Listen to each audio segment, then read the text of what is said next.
라고 하는 책에 보게 되면 이런 실화가 소개가 되고 있습니다. 미국의 이민 간 딸이, 미국에 유학 간 딸이 한국에 있는 어머니에게 전화를 걸었습니다. 엄마, 여기는 한국 식당이 없어요. 나 멸치가 너무너무 먹고 싶어요. 멸치 좀 보내주세요.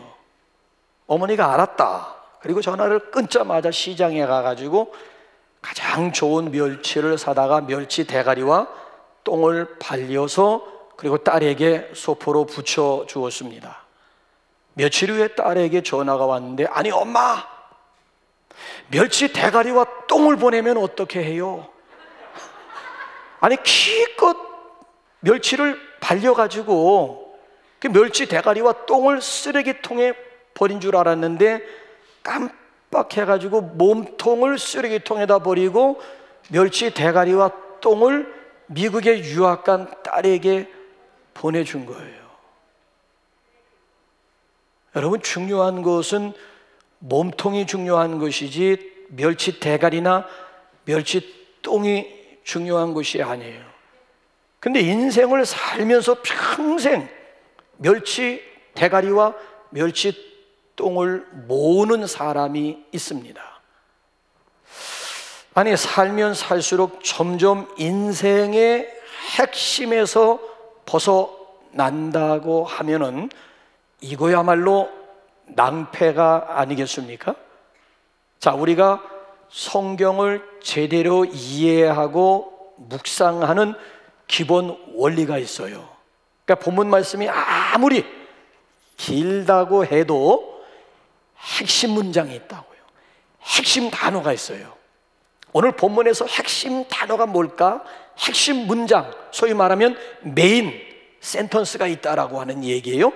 그 메인 문장, 메인 단어를 우리가 붙잡아야 전체적인 의미를 우리가 제대로 이해를 하면서 은혜를 받을 수가 있는 거예요.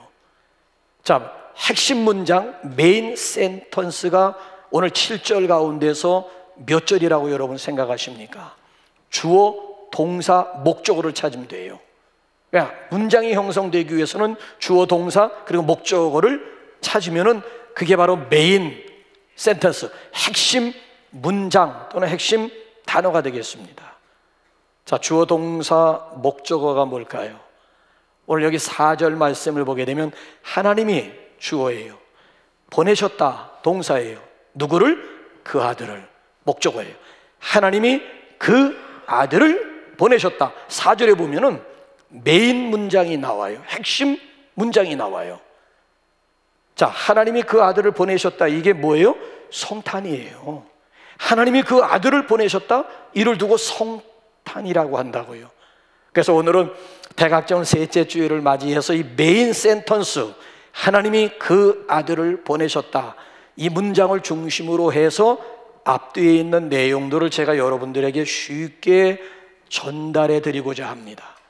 자, 그럼 언제 하나님이 그 아들을 보내셨을까요? 이제 우리 한번 4절 상반절 한번 화면 보세요. 시작.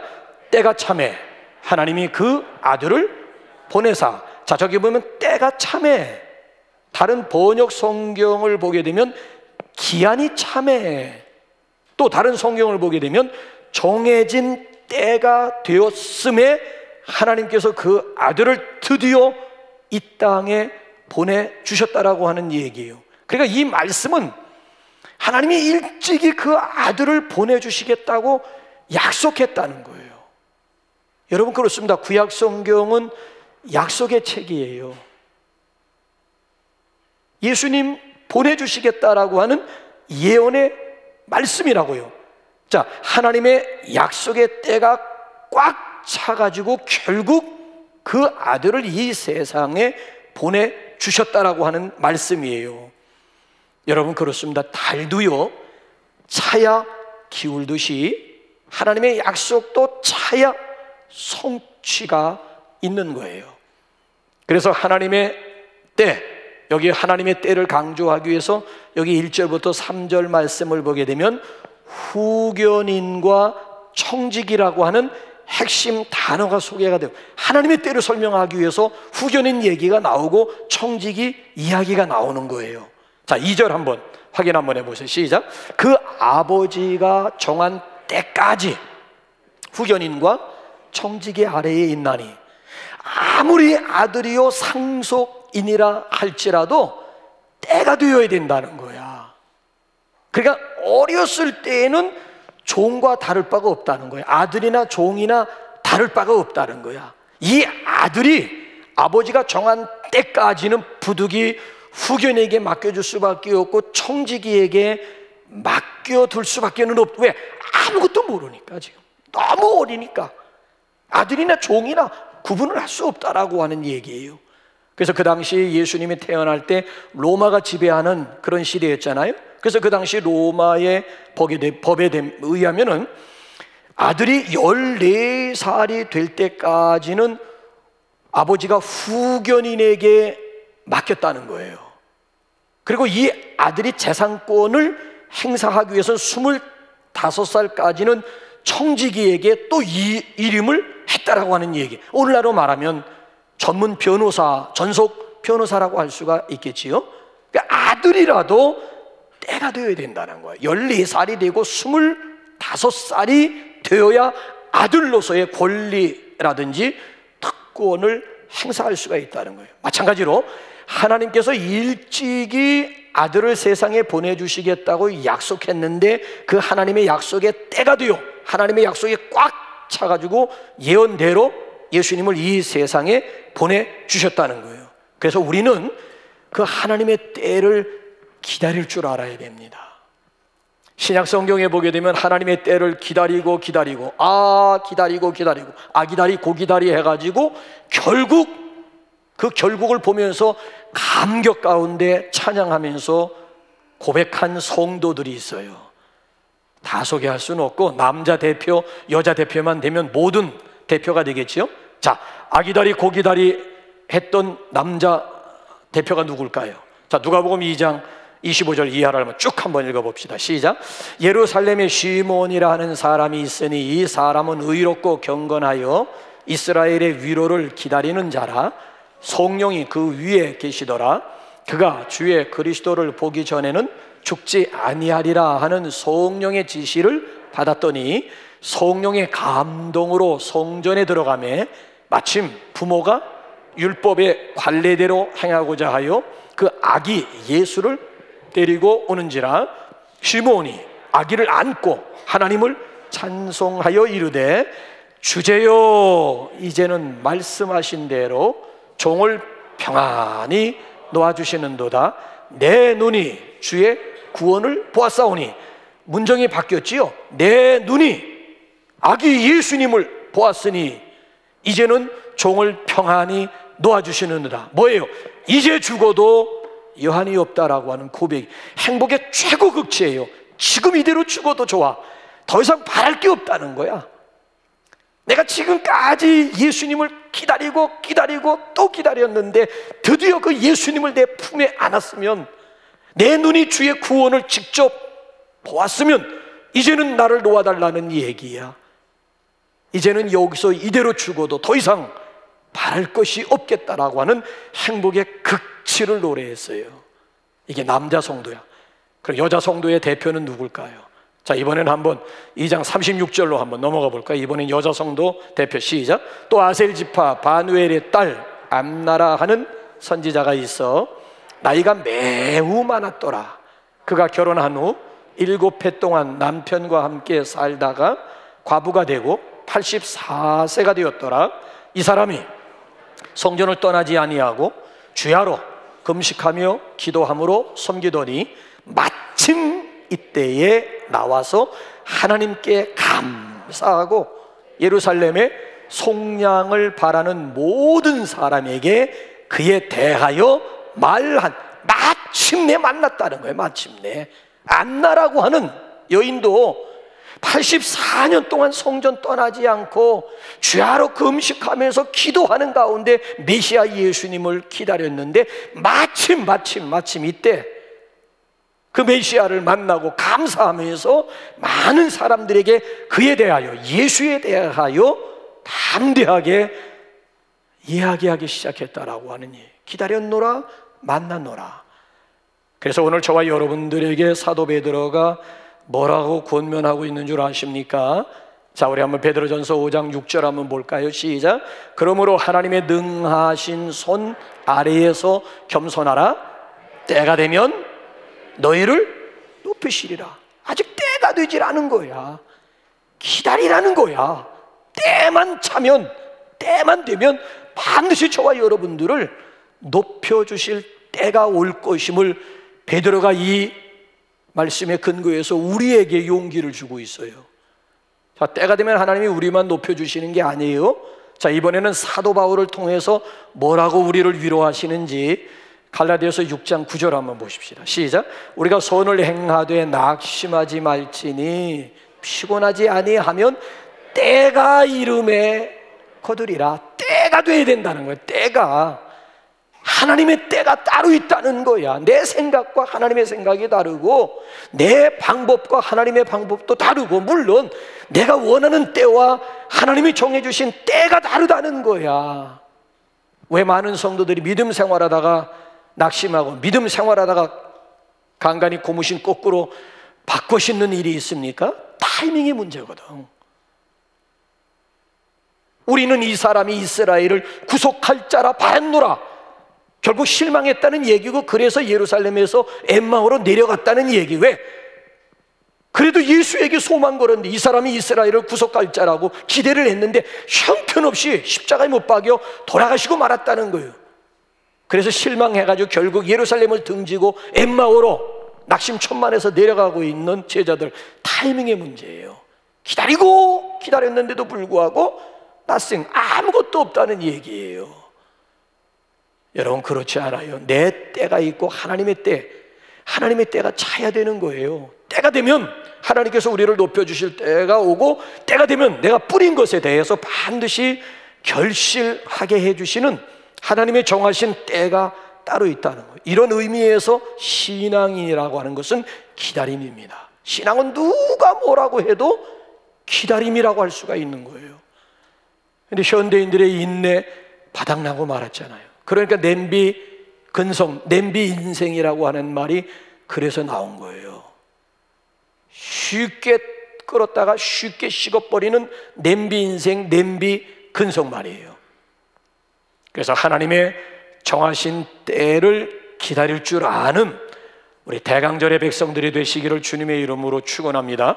자, 두 번째로는 그러면 어떻게 하나님이 그 아들을 보내셨을까요?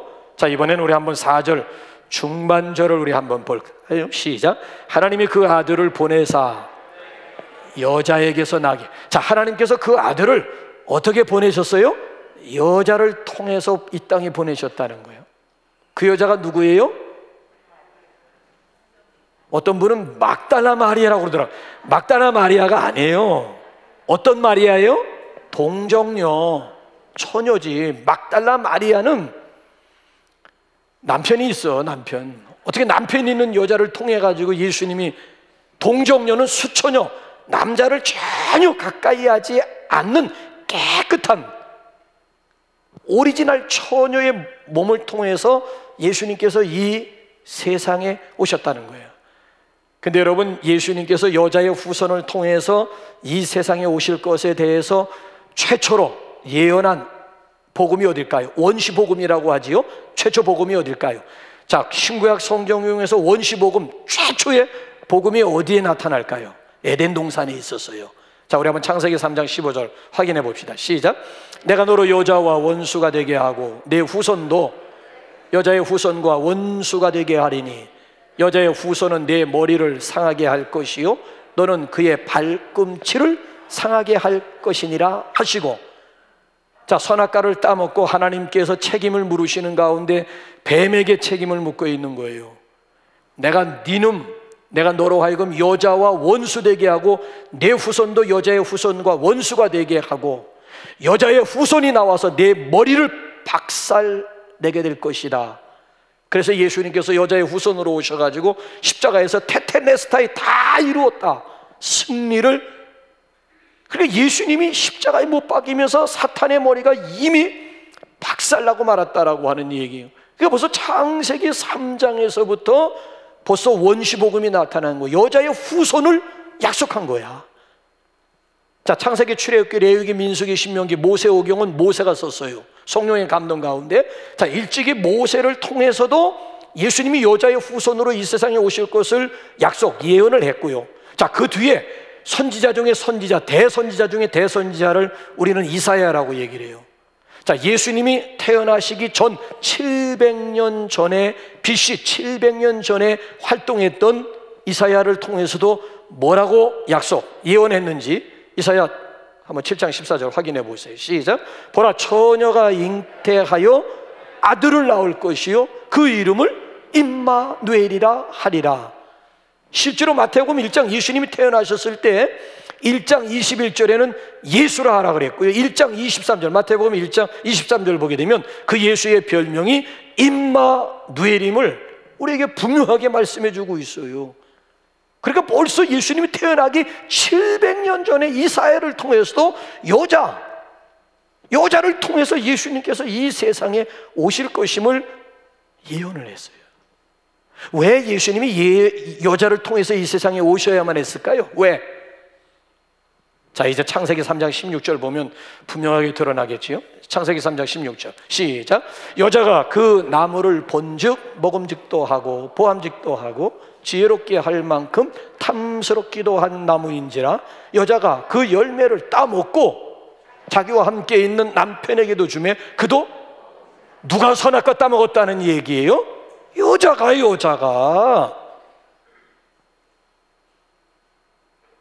그래, 여자가 선악과를 따먹었기 때문에 여자의 후손으로 예수님이 오셔야 되는 거예요. 인간이 죄를 지었기 때문에 예수님은 하나님이셨음에도 불구하고 인간의 몸을 입고 이 세상에 오셔야 했다는 얘기예요. 그래야 여자의 죄 문제가 해결될 수가 있고 사람, 인간의 죄 문제가 그래야 다른 길, 다른 방법이 없어요. 여자가 죄를 지었기에 여자의 후손으로 와야 되고 아담, 인간이 죄를 지었기 때문에 예수님은 부득이 인간의 몸을 입고 이 세상에 오셔야지 그들의 근본적인 문제를 다른 해결 방법이 없는 거예요. 자, 우리 이 세상에는 대리 출석 아니면 대리 체벌도 가능해요. 옛날 왕실에는 휘핑보이가 있었다고. 휘핑보이는 뭔가 하면은 왕자를 교육하는데 왕자가 말을 안 들을 때 선생님이 왕자를 때릴 수는 없어. 그럼 왕자 친구가 같이 앉혀놓고 왕자 친구를 때리는 거야. 대신 체벌하는 거예요. 그러니까 이 왕자가 잘못한 일에 대해서 매를 들든지 아니면 벌을 가하든지 선생님이 왕자를 벌을 줄 수 없으니까 그 친한 왕자 친구를 대신 체벌, 얼마든지 대리 체벌도, 대리 변상, 대리 보상도 가능하다고요. 여러분, 그 보증서는 게 뭐예요? 대신 책임지라고 하는 얘기예요. 보증선, 오늘도 보증제도가 있는 얘기는 저가 잘못되면 네가 책임지라고 하는 얘기예요. 이게 대리라고, 대리 변상, 대리 보상이라고요. 우리가 드라마를 통해서도 대리 만족을 얻을 수가 있어요. 요즘 연말이기 때문에 저녁에 건강하게 먹고 하면서 대리운전 부를 수도 얼마든지 가능한 얘기예요. 근데 미안하지만 이건 영적인 세계, 생명 문제에 있어서만큼은 대리라고 하는 것이 인간 세상엔 있을 수가 없는 얘기예요. 모태신앙 출신들이 착각하는 것 가운데 하나가 뭔 줄 아세요? 나는 몇 대째 집안에서 태어났다, 몇 대째 신앙생활하는 가정에서 태어났다. 자, 모태신앙 출신들 한번 얘기하세요. 그렇게 얘기하는 저희가 뭐예요? 상대방의 기를 꺾는 거예요. 제 자식 믿은 지 지금 6개월밖에 안 됐네. 제 자식 1년짜리가 이게 감히, 난 6대째야 6대째. 나는 지금 우리 집안은 5대째야 5대째. 우리 집안이 지금 5대째예요. 나는 5대째. 그리고 벌써 자기 뿌리와 배경을 통해 가지고 상대방을 간접적으로 약호를 죽이는 거지, 기죽이는 거지 뭐. 근데 여러분 이거 아셔야 됩니다. 모태신앙인들이 착각하는 것 가운데 하나가 뭔 줄 아세요? 이거 실제로 있었던 일인데, 어느 신학대학에서 신입생을 모집하는데 필기시험 합격한 자들을 대상으로 면접시험이라고, 신학교에서는 면접시험을 굉장히 비중을 둬요. 왜 그럴까요? 목사 지망생들이잖아요. 소명감이 분명한지 거듭남의 체험이 분명한지, 아니 거듭나지도 못하고 중생하지도 못한 것들이 주의 종이 되겠다고 와서 공부만 해가지고 목사가 되면 그 학습 목사, 학습 교인 만들고 학습 목사밖에는 더 이상 뭘 하겠어요. 그래서 이제 면접을 하면서 면접관이 신학교 지망생에게 물었어요. 중생했습니까? 거듭남의 체험이 있습니까? 그랬더니만 이 지망생이 뜻밖의 뭐라고 대답을 하는가 하면 우리 아버지가 서울 어느 교회 당회장 목사님이십니다 라고 대답을 한 거예요. 그러니까 그 교회 이름을 대면 여러분들도 다 아리만큼 아주 규모가 있는 그런 교회의 담임 목사님 아들이 신학교에 지원을 한 거예요. 이제 한번 생각해 보세요. 나의 중생과 내 아버지가 큰 교회를 담임하고 있는 목사님과 이게 무슨 연관이 있고 무슨 상관이 있어요? 자, 믿음 좋은 부모님들로 인해서 내가 구원받을 수 있는 거예요? 믿음 좋은 부모님들 빽 가지고 천국에 들어갈 수 있는 거예요? 이건 대체가 불가능한 거예요. 아무리 얘기해도 이건 대체할 수 없는 생명 대 생명 문제이기 때문에 이건 대체할 수가 없다라고 하는 얘기예요. 마찬가지로 인간이 죄를 지었으면 신이 아닌 인간이어야 되고, 인간이 죄를 지었으면 반려견이 아닌, 요즘엔 개도 가족이잖아요. 요즘엔 반려견이잖아요. 반려자가 옛날엔 사람만 반려자인 줄 알았는데 이제는 반려자의 개념이 달라졌어요. 사람이 아니야. 이제는 저 왼수야, 저건 왼수로 생각하고, 오히려 정말 1순위는 따로 있다니까, 끼고 도는 게 따로 있다니까. 요즘 시대가 그래요. 옛날에는 배우자가 1순위인데 저건 왼수가 돼버렸다니까. 벌써 순위에서 밀려나지. 오래됐어. 우리 집안에서도 내가 지금 4인가 3인가 그래요 지금. 참 처량하다고. 내가 언제 왜 이렇게 3위로 밀려나는지 나도 모르겠지만 그래요. 요즘엔 끼고 도는 게 따로 있다니까. 지금 끼고 도는 게, 아무리 여러분 내가 끼고 돌고 1순위라 할지라도 사람이 지은 것은 사람이어야 되지 반려견도 안 되고 신이 우리를 대신할 수도 없는 거예요. 그래서 부득이 예수님께서는 여자의 몸을 통해서 이 세상에 오심으로 인해 가지고 본질적인 근본적인 문제를 해결할 수가 있었음을 말씀해요. 그래서 여러분, 아담, 창세기에 나오는 아담은 모든 인류를 대표할 뿐, 온 인류의 시조일 뿐만 아니라 모든 인류, 모든 인간을 대표하는 사람이에요. 그래서 아담이 죄를 지었잖아요. 그래서 로마서 5장에 보면 예수님이 이 세상에 오실 때는 제2의 아담으로 오신 거예요. 제2의 아담으로 오셔야지 아담의 문제를, 자, 여자의 후손으로 와야지 여자의 문제를 해결할 듯이 아담의 문제를 해결하기 위해서 부득이 예수님은 제2의 아담으로 이 세상에 오셨음을 로마서 5장도 우리에게 아주 시원스럽게 설명을 해주고 있어요. 그래서 여자의 몸으로 이 세상에 오신 우리 주님을 찬양하며 감사할 수 있기를 바랍니다.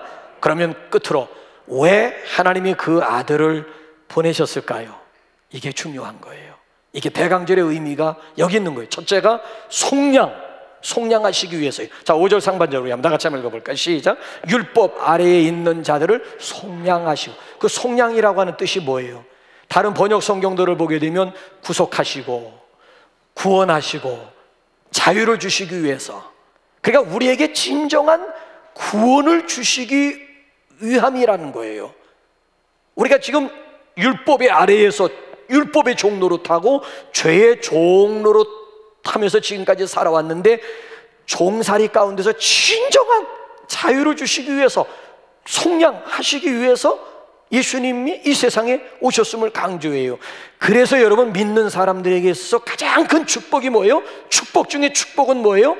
내가 죄사함 받고 구원받은 것, 이게 최고의 축복이야. 목사님 보험사가, 그건 복에 들어가지도 못해. 그건 어차피 뭐 건강 얻으면 또 뭐 병 안 들겠어요? 살아나면 또 안 죽겠어요? 그거는 진정한 복이라고 하는 것은 내 죄 사함 받고 내가 구원의 자녀가 되고 하나님의 자녀가 되었다라고 하는 거, 구원받은 복처럼 더 큰 복이 없는 거. 예수님 말씀하셨잖아요. 온 천하를 얻고도 자기 목숨 잃으면, 자기 생명 잃으면 무엇이 유익하리요? nothing. 아무런 의미도 없고 아무런. 그렇잖아요. 천하를 내 손에 쥐고 죽어버리면 그 천하가 나에게 무슨 의미가 있겠느냐라고 하는 거예요. 우선 내가 살고 봐야지. 내 영혼이 잘 돼야 내 범사도 잘 되고 그에 따라서 강건한 삶, 건강한 삶을 살 수가 있는 것이지. 그렇기 때문에 영적으로 손해보는 일은 절대 하지 마시라는 얘기예요. 자, 한때 한경진 목사님들 아세요? 성자라고 하는 타이틀을 얻고 천국에 가신 한경진 목사님 아시냐고요. 이분이 그런 얘기할 분이 아니에요. 근데 이분이 생전에 독서를 내뿜은 적이 있다는 거예요. 그 독설이 뭔 줄 아세요? 한국교회는 회의하다가 망할 집단. 그러니까 그 당시 60년대, 70년대, 80년대까지 얼마나 교회가 싸움질을 하고 얼마나 교파들이 장로교단 안에도 300교파가 넘는다니까. 우리는 대한예수교 장로의 간판만 걸면 다 한 교단인 줄 아냐. 그 안에 들어가 보게 되면 교파가 300개가 넘어. 300개가, 족보가 300개가, 교회들이 막 쪼개지고 막 교단이 막 쪼개지는 거 보게 되면 결국은 회의하다가 쪼개지는 거야. 교단도 보면 총회하다가 막 그냥 막 고성 지르면서 또 나가가지고 또 교단 만들고.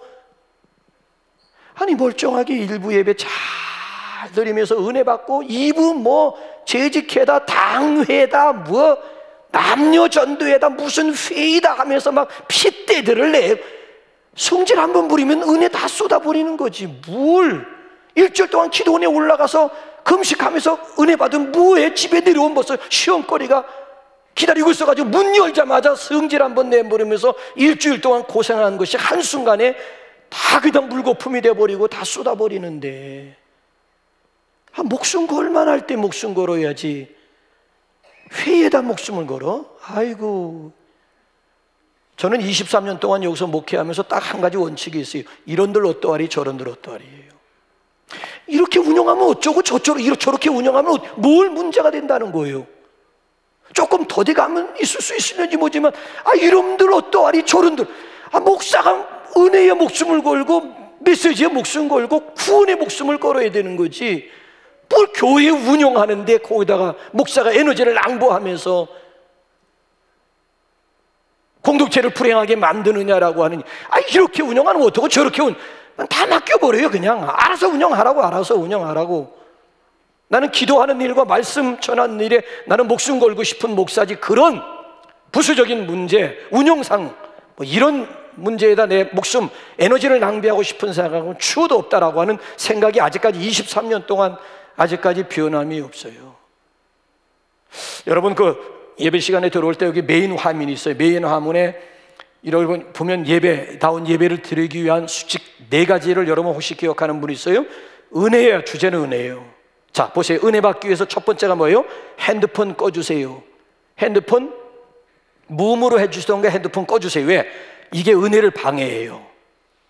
자, 강창 막 근데 옆에 삐리삐리 하면 이렇게 울리게 되면 벌써 다 시선이 흐트러져 가지고 은혜를 나의 가지고 있는 핸드폰, 나의 부주의로 내 주변에 있는 사람들에게 피해를 줘요. 그래서 핸드폰 꺼주십시오.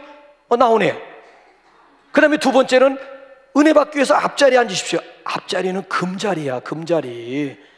옛날 우리 어른들은 앞자리 가지고 싸웠다고. 이거 내 자리야, 내놔. 네 자리가 어딨어, 맡아놨어 뭐 해가지고.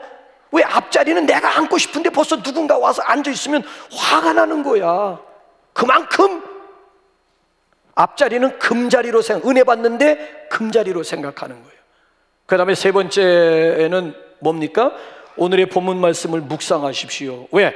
벌써 일찍 와가지고 기도하면서 오늘 우리가 나누게 될 본문 말씀을 내가 먼저 한번 읽고 묵상하고 설교 듣는 성도하고 그냥 들어오자마자 함께 성경 읽고 설교 듣는 성도하고는 이게 격이 다른 거예요. 은혜의 뉘앙스가 이게 다른 거예요. 벌써 미리 와가지고 기도하면서 오늘 본문 말씀은 뭔가 주보 보면서 갈라디아서 4장 1절부터 7절이네. 그래가지고 두저거려가지고 갈라디아 1장부터 7절까지 쭉 읽고, 그리고 묵상하는 가운데 이제 하나님의 메시지 들으면 아하, 이게 은혜의 그잖아요, 그 증표예요. 고개를 끄덕거리는 성도들은 벌써 본문 말씀을 묵상했는데 아하, 그게 그런 뜻이로구나, 아하, 그게 그런 내용이로구나. 벌써 커뮤니케이션이 달라. 목사와 벌써 성도 간에 벌써 주고받는 그 은혜의 강도가 다르다니까. 저게 무슨 소리야, 뭔 소리를 하는, 목사가 지금 뭔 소리를 하는 거요 하면서 고개를 갸우뚱거리는 사람하고 그렇지, 그런 얘기로구나 하는 거하고 이게 똑같겠느냐고. 그래 여러분, 회의보다는 은혜가 중요하고 사역보다도 은혜가 중요한 거예요. 마리아는 이 좋은 편을 택했으니 빼앗기지 아니하리라. 마르다가 필요 없다는 얘기가 아니에요. 사역하고 있는 마리아가 필요 없다는 얘기는 아닙니다. 다 필요하고 다 중요한데, 굳이 우선순위를 둔다면 예수님이 누구의 손을 들어 주었는가 하면 당신을 위해서 땀을 흘리면서 지금 음식을 준비하고 사역하고 있는 마르다가 아니에요.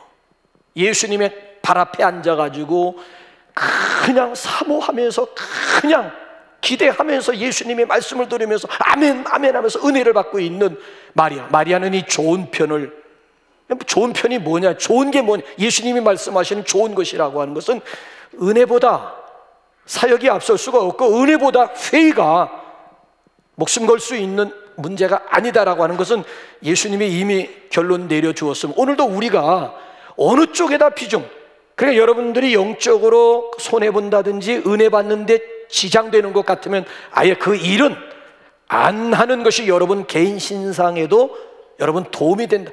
여기서 은혜 받지 못하면 한 주간 동안 여러분 어떻게 살아가실 거예요? 이 험한 세상. 은혜 받아야지 그 은혜의 힘 가지고 또 세상에 나가지고 어려운 한 주간 동안 넉넉히 버티면서 이겨나갈 것이지, 은혜 다 쏟아버리고 집에 돌아가서 한 주간 동안 뭘 가지고 버티고 뭘 가지고 여러분 세상을 승리하면서 하나님을 찬양하겠다라고 하는 얘기예요. 그래서 오늘 여기 본문 말씀을 보게 되면은, 그래서 복 중에 복이라고 하는 것은 내가 죄사함 받고 구원받는 은혜야, 은혜. 그래서 보라 지금은 은혜 받을 만한 때요, 보라 지금은 구원, 지금 은혜 받고 지금 구원 받아야 된다는 거예요. 내일 구원 받고 내일 없어요 여러분. 내일 누가 보장한 내일이야. 우리 감찰내에 우리 요 옆에 저기 꿈동산 교회 김만태 목사님 60이에요 갑자기 심정지로 세상 떠나서 엊그제 가서 장례 치렀어요. 내가 이 중부 감찰에 내가 또 감찰장이잖아요. 너무 지금 충격을 받은 게, 우리 식구로부터도 충격을 받았는데, 충격하시기도 전에 또 우리 감찰내에 있는 김만태 목사님이 그 양반이 나한테 내가 또 국내 선교위원장이잖아요. 지방에서 국내 선교위원장인데, 이분이 몇 주 전에 목사님 이제는 왜 매달마다 40만 원씩 그 교회에 지원했는데 내년부터는 안 받겠습니다. 그럼 어떻게 해요? 자립해야지요. 우리 교회보다 더 어려운 교회 목사님 도와주세요. 그래가지고 40만 원 지원받는 거 이분이 할 수 있습니다. 내년에는 막 이러면서 막 건강하게 막 이러던 분이 어느 순간 세상을 떠났다 그래가지고 부고 와가지고 서울대병원을 달려갔다라고 하는 건 충격이지 뭐. 내일이 있다고 여러분 내일 없어요. 은혜에 있어서는 내일이 없고, 구원에 있어서는 지금 은혜 받고 지금 구원 받아야지 되는 것이지 다음에 내일 아니에요. 오늘 밤에 내 영혼을 취하리니 내 것이 네 것이 되겠느냐. 예수님도 오늘 밤을 강조하는 거예요. 그래서 저는 대강절을 맞이해서 다시 한번 여러분들에게 묻겠습니다. 여러분 오늘 밤 죽는다고 할지라도 천국에 갈 확신들이 있으십니까? 아멘, 아멘. 그래서 여기 보게 되면 하나님이 그 아들을 세상에 보내주신 첫 번째 목적은 속량, 구원이고요. 자, 두 번째 목적은 아들의 명분을 주시기 위함이에요. 자, 그래서 우리 5절 하반절 한번 읽어볼까요? 시작. 우리로 아들의 명분을 얻게 하려 하심이라. 자, 저 아들의 명분을 얻게 하려 하심이라. 그래서 아들 보내주셨다는 얘기인데, 자, 다른 번역 제가 세 군데 읽을 때 여러분 저걸 보면서 비교해 보세요. 다른 번역 보게 되면 아들로 입양시키기 위함이다. 아들의 신분을 얻게 하려 합니다. 자녀의 자격을 주시기 위해서 내가 내 아들을 보냈다. 하나님의 자녀 되게 하려 함이라. 그러니까 지금까지는 마귀의 자녀로 마귀에게 속해 있고 마귀에게 종살이 했다라고 하는 얘기예요. 근데 하나님께서 그 아들을 보내주심으로 말미암아 예수님 때문에 우리의 신분이 근본적으로 변화되었다는 거예요. 이건 흙수저가 금수저 되었다는 그런 얘기가 본질상 우린 진노의 자식이야. 본질상 아예 우리는 진노의 자식들이고 마귀의 자식이었다는 얘기예요. 근데 예수님으로 말미암아 본질상 진노의 자식들이 하나님의 자녀, 충분히 예수님으로 인해서 자녀의 명분을 우리에게 주시기 위함임을 오늘 본문 말씀이 우리에게 강조해 주고 있습니다.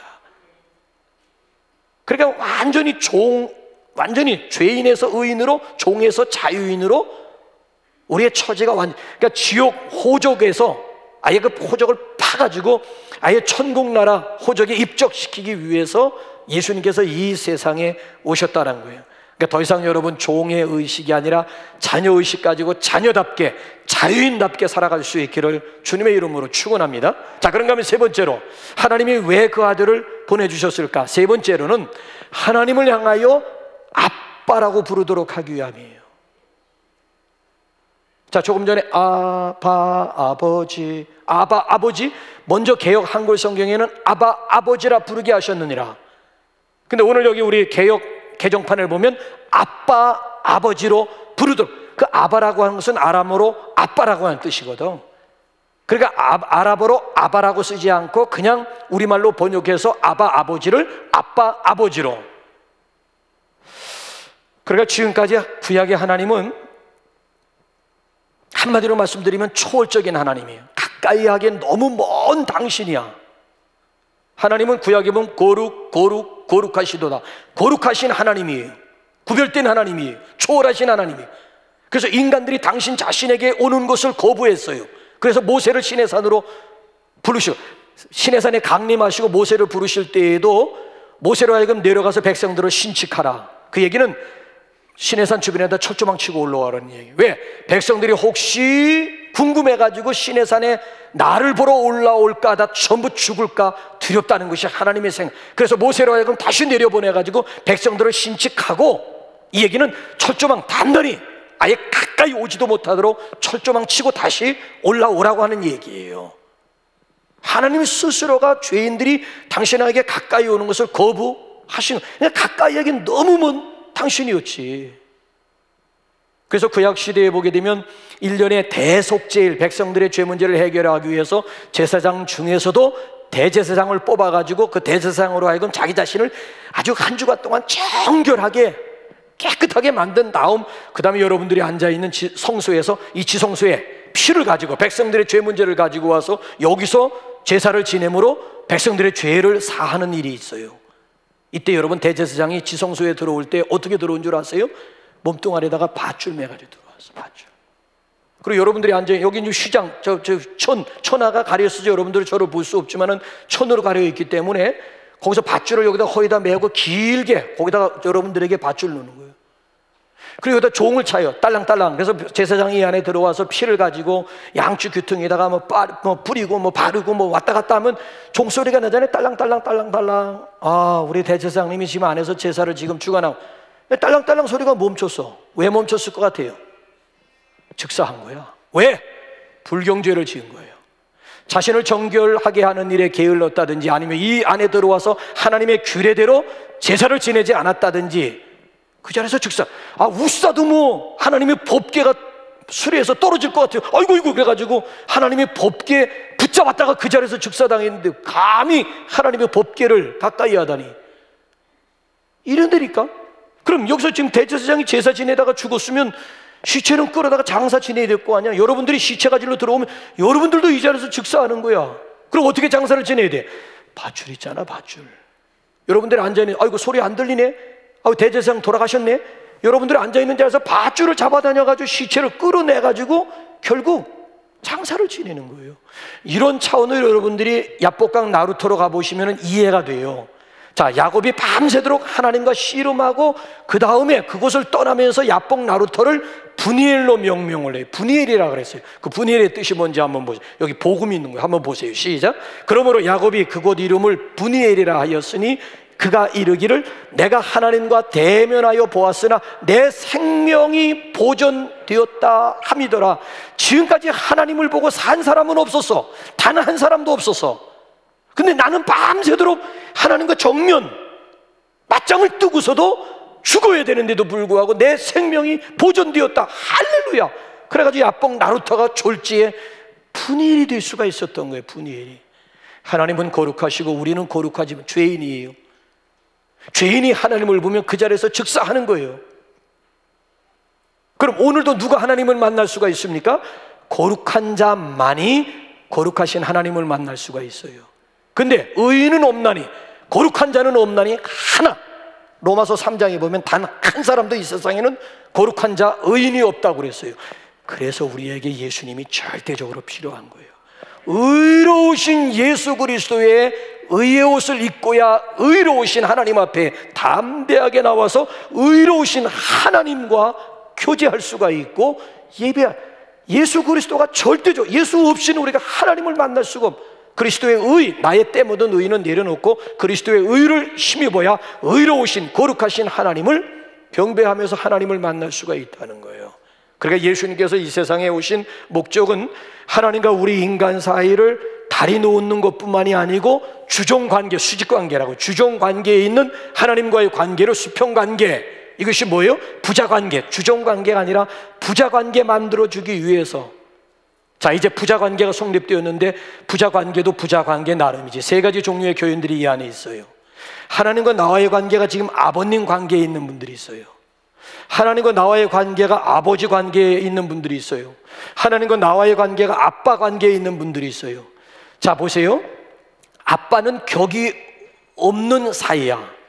시도 때도 없이 낮이고 밤이고 새벽이고 얼마든지 달려가서 아빠 하면서 내 몸을 아빠의 품에 확 그냥 안기고 그냥 아빠 방에 들어가서 이것저것 다 휘젓고 막 냉장고 꺼내서 지가 먹고 싶은 거 처먹고 막 다 할 수 있는 게 이게 아빠와의 관계예요. 근데 이놈이 이제 사춘기가 되면은 문 걸어 잠가요. 그래가지고 아버지, 어머니, 엄마도 아니고 어머니, 아버지, 벌써 간격의 거리가 있는 거예요.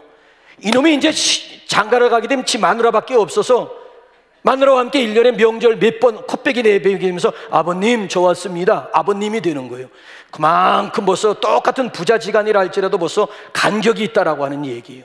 대강절은 여기 보면 예수님을 이 세상에 보내주신 것은 우리로 하여금 아들의 영 받아가지고 하나님을 향해서 아바, 아버지라 부르도록, 아빠로 부르도록 하기 위해서 하나님이 당신의 아들을 세상에 보내줘가지고 그 아들의 영을 우리 안에 DNA로 심어주었다라고 하는 얘기예요. 여러분들은 어떤 관계예요? 하나님과 여러분들의 관계가 아버님 관계에 있는 분들이 있어요? 아버지와의 관계에 있는 분들이 있습니까? 이번 대강절을 통해서 하나님과 좀 더 가까워지는 아빠 관계를 회복하는 친밀감, 이보다 더 가까울 수는 없는, 아빠보다 더 가까울 수는 없는 거예요.